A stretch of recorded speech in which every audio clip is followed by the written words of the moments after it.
আমরা তাকে হত্যা করব। ব্যাস এটাই, একজন লোকের পরিবর্তে একজন লোকের হিসাব হবে। রাসূলুল্লাহ সাল্লাল্লাহু আলাইহি সাল্লাম তার কাজ চালিয়ে যাচ্ছেন। তখন তারা বুঝতে পারল যে আবু তালেব তার ভাতিজাকে পরিত্যাগ করতে পারবে না, বরং প্রয়োজনে তিনি কুরাইশদের সাথে সম্পর্ক ছিন্ন করবে এবং শত্রুতার জন্য প্রস্তুত আছে।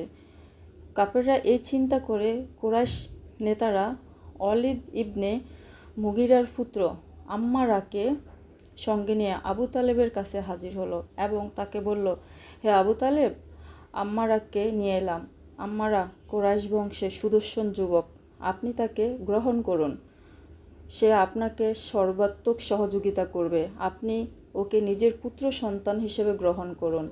সে আপনার হবে, আর আপনি নিজের ভাতিজা মুহাম্মদকে আমাদের হাতে তুলে দিন, যে আপনার পিতামহের দ্বীনের বিরোধিতা করেছে, আপনার জাতিকে ছিন্ন বিচ্ছিন্ন করেছে এবং তাদের বুদ্ধিমত্তাকে নিয়ে নির্বুদ্ধিতা বলে অভিহিত করেছে। আমরা তাকে হত্যা করব।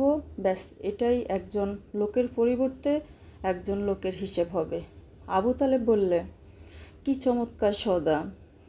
নিজেদের পুত্রকে তোমরা আমার কাছে নিয়ে এসেছ, আমি তাকে পানাহার করাবো, লালন পালন করব, বড় করব, আর আমি নিজের পুত্রকে তোমাদের হাতে তুলে দেব?